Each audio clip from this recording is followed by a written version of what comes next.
शांति 18 जुलाई 2022 के ईश्वरीय महावाक्य। पहले सुनते हैं मुरली के मुख्य पॉइंट्स। बाबा ने कहा, तुम कर्म योगी हो, कर्म सन्यासी नहीं।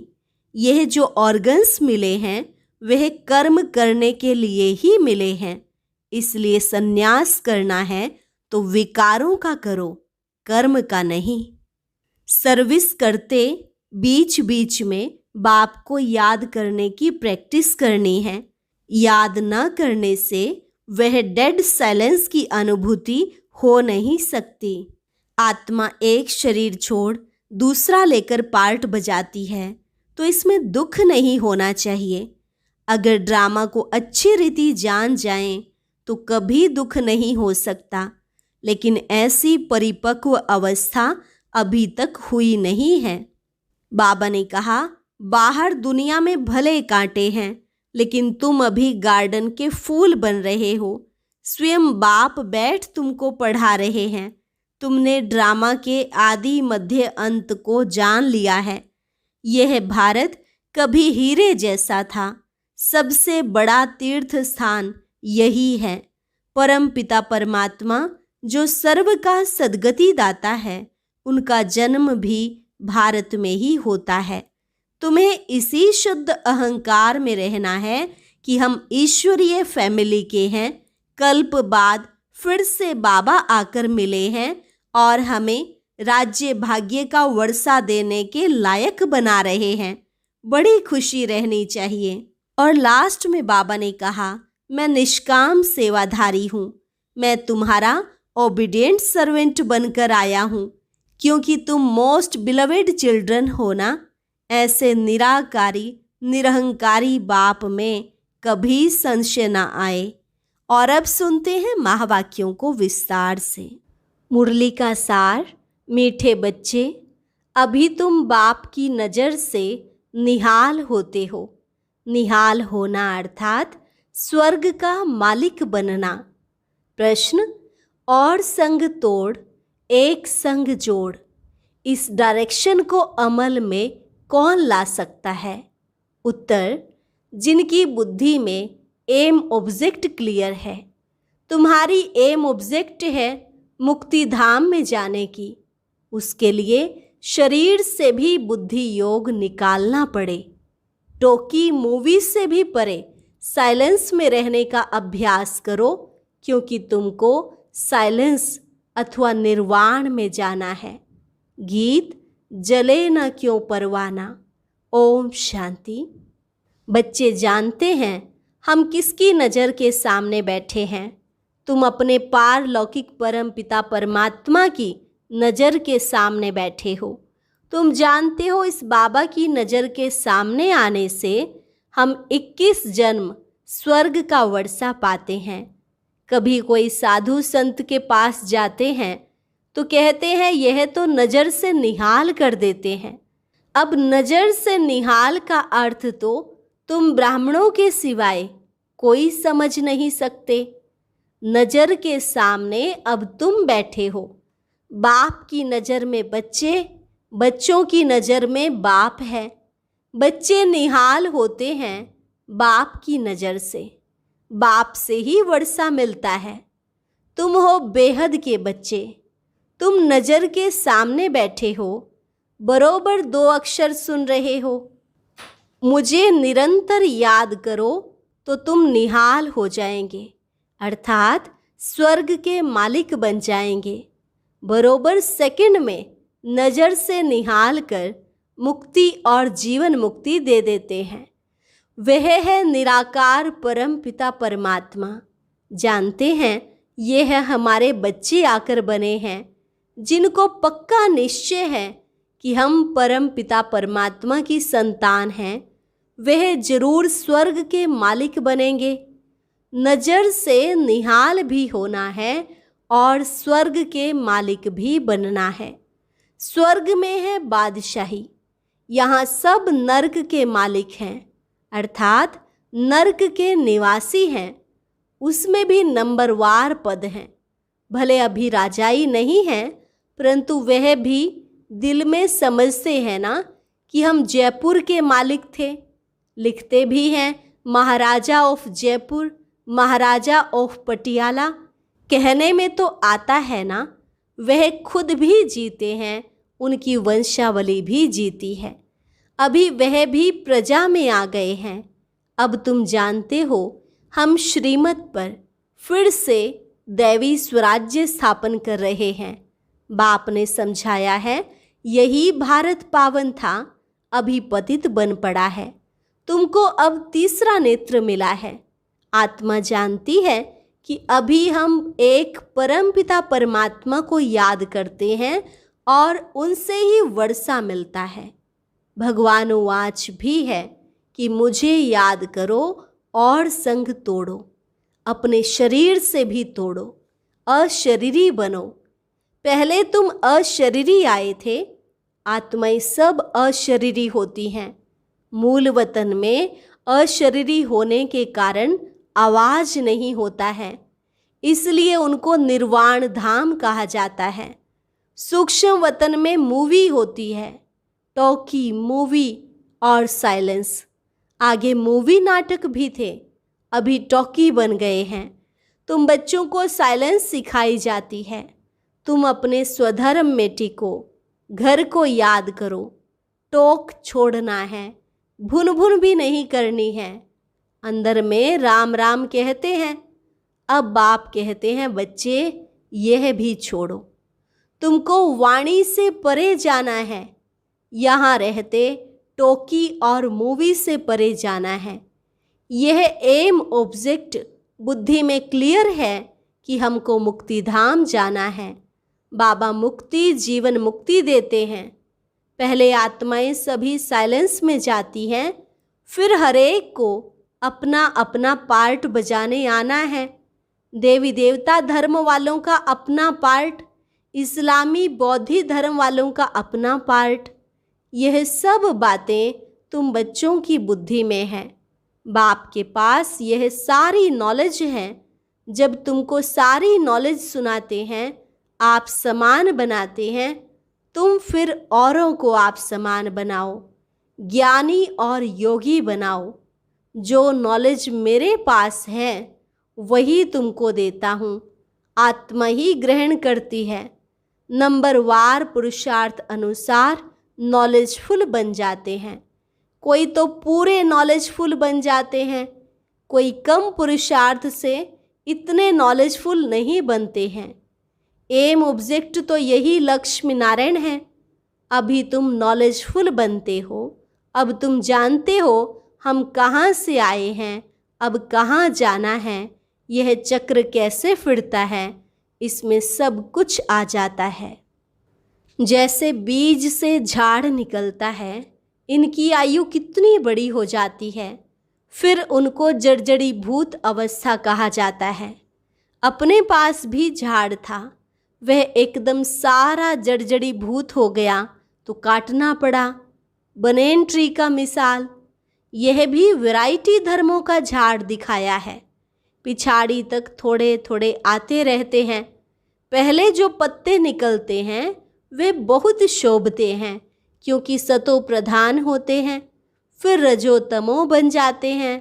आधा कल्प तुम राज्य करते हो, फिर धीरे धीरे नीचे आते हो। उतरती कला और चढ़ती कला होती है। चढ़ते फट से हैं। पूरी राजधानी स्थापन होने में थोड़ा समय तो लगता है। बाप समझाते हैं, मैं ही संगम पर आकर दैवी राज्य स्थापन करता हूँ। सूर्यवंशी और चंद्रवंशी घराना अभी ही स्थापन होता है, जो फिर नई दुनिया अमरलोक में आकर अपना राज्य भाग्य करते हैं। इनको ही संगम युग कहा जाता है। दूसरा कोई संगम पर नहीं आता है, सिर्फ एक बाप ही आते हैं। यह बात कोई शास्त्रों में नहीं है कि फिर से कब आता हूँ, यह कोई को पता नहीं पड़ सकता है। यह सिर्फ तुम बच्चों को ही पता पड़ता है। कल्प कल्प यह पाठ चलता है। सारा झाड़ पुराना होता है, फिर संगम युग पर इनका फाउंडेशन लग रहा है। यह है पतित दुनिया, सतयुग है पावन दुनिया। गाते भी हैं कि हम पतितों को पावन बनाने के लिए आओ। अब सभी पावन बन रहे हैं, फिर जब आएंगे तो पावन ही होंगे। परंतु सबको इकट्ठा तो नहीं आना है।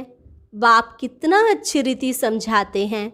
अभी यह प्रिंसिपल बैठा है तो क्यों न यह नॉलेज सबको देनी चाहिए, तो सब जान जाएं कि वर्ल्ड की हिस्ट्री ज्योग्राफी क्या है, ये कैसे रिपीट होती है, ये किसको पता नहीं है। गॉड इज़ वन, और कोई क्रिएटर है नहीं। ना ऊपर कोई दुनिया है ना नीचे कोई दुनिया है। ये जो कहते हैं आकाश पाताल, ये सब गपोड़े हैं। समझते हैं स्टार्स के ऊपर भी दुनिया है, परंतु वहाँ किसी की राजधानी नहीं है। बाबा प्रिंसिपल बच्चे को भी कहते हैं कि जो अच्छे स्टूडेंट्स हैं उनको यह हिस्ट्री ज्योग्राफी समझाओ। गवर्नमेंट को भी अप्रोच करो, बड़े बड़े ऑफिसर्स को समझाओ, परंतु बड़ी युक्ति से समझाना है कि सतयुग में आदि सनातन देवी देवता धर्म की राजधानी थी। उन्होंने यह राज्य कैसे प्राप्त किया, शास्त्रों में दिखाया है। देवताओं और दैत्यों की लड़ाई लगी, फिर देवताओं ने जीत लिया। महाभारत की लड़ाई एक ही लगती है, उसके बाद फिर कोई लड़ाई लगी ही नहीं।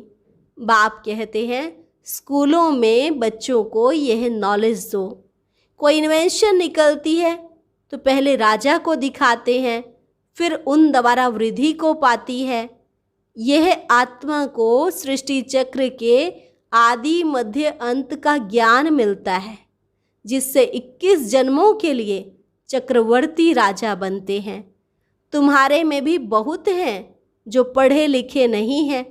बाबा कहते हैं बहुत अच्छा, बहुत पढ़े लिखे भी थे, परंतु यह इम्तिहान पास नहीं कर सके।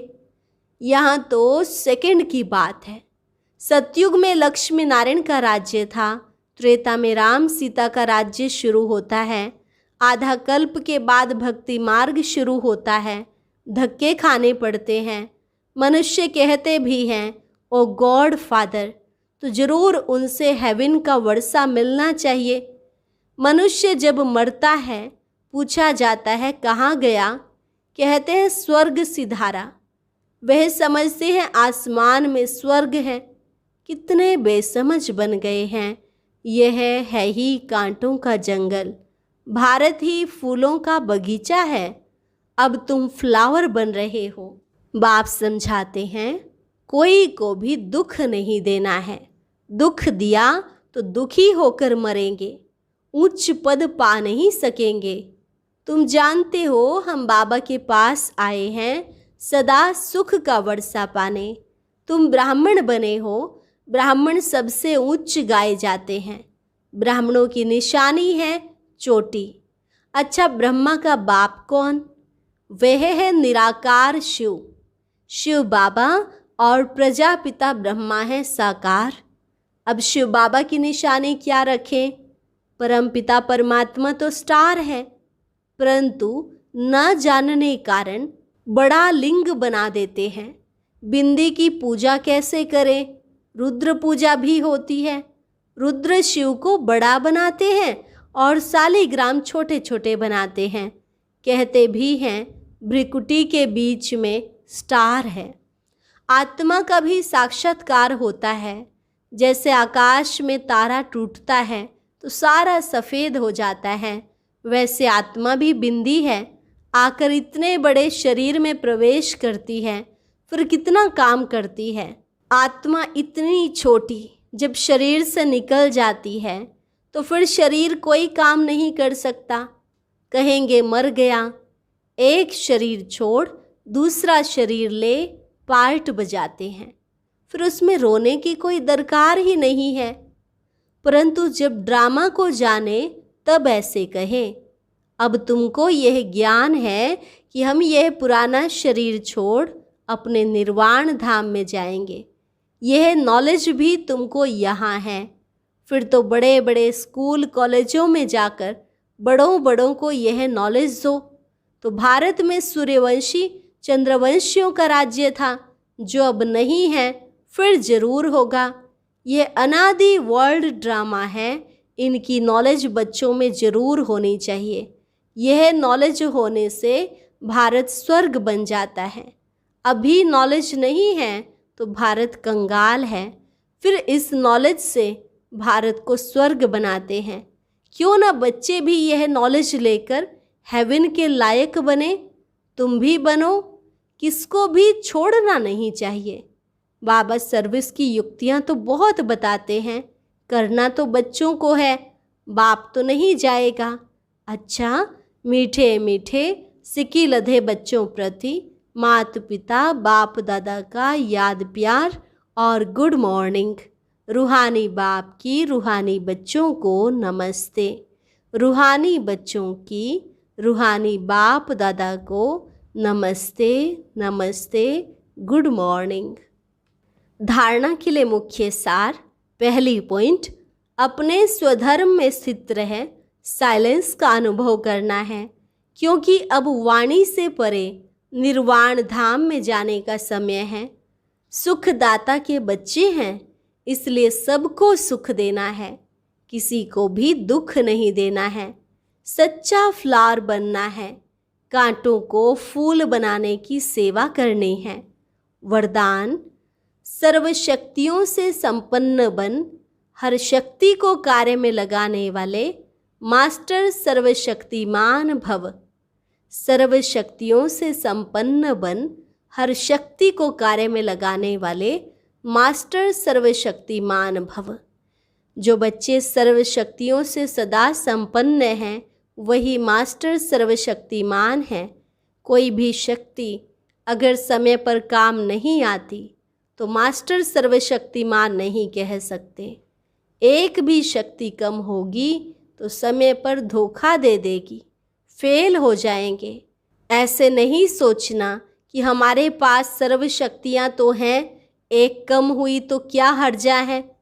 एक में ही हर्जा है, एक ही फेल कर देगी। इसलिए एक भी शक्ति कम ना हो और समय पर वह शक्ति काम में आए, तब कहेंगे मास्टर सर्वशक्तिमान। स्लोगन, प्राप्तियों को भूलना ही थकना है, इसलिए प्राप्तियों को सदा सामने रखो। प्राप्तियों को भूलना ही थकना है, इसलिए प्राप्तियों को सदा सामने रखो।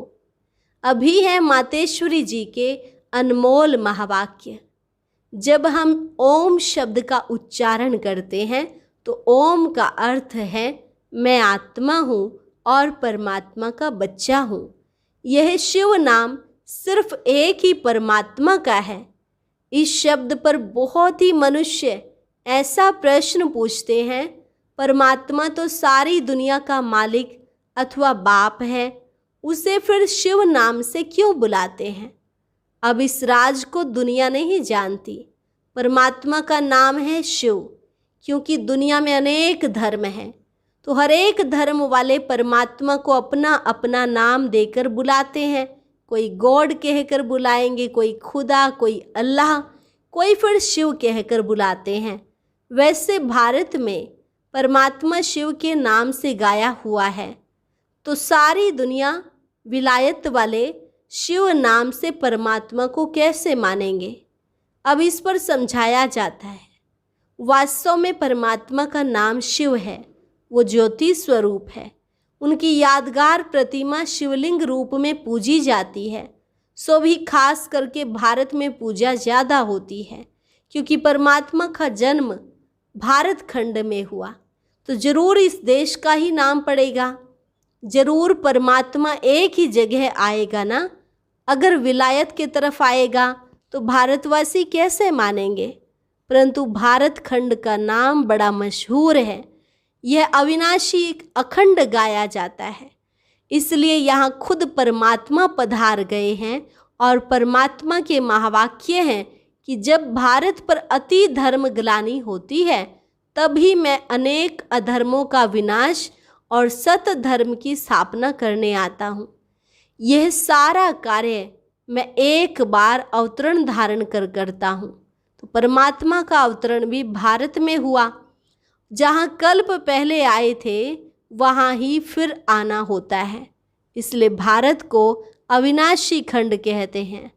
भारत खंड परमात्मा का जन्म स्थान भी है और देवताओं के राज्य का स्थान भी है। अच्छा, और अब सुनते हैं आज का अव्यक्त ज्ञान मोती।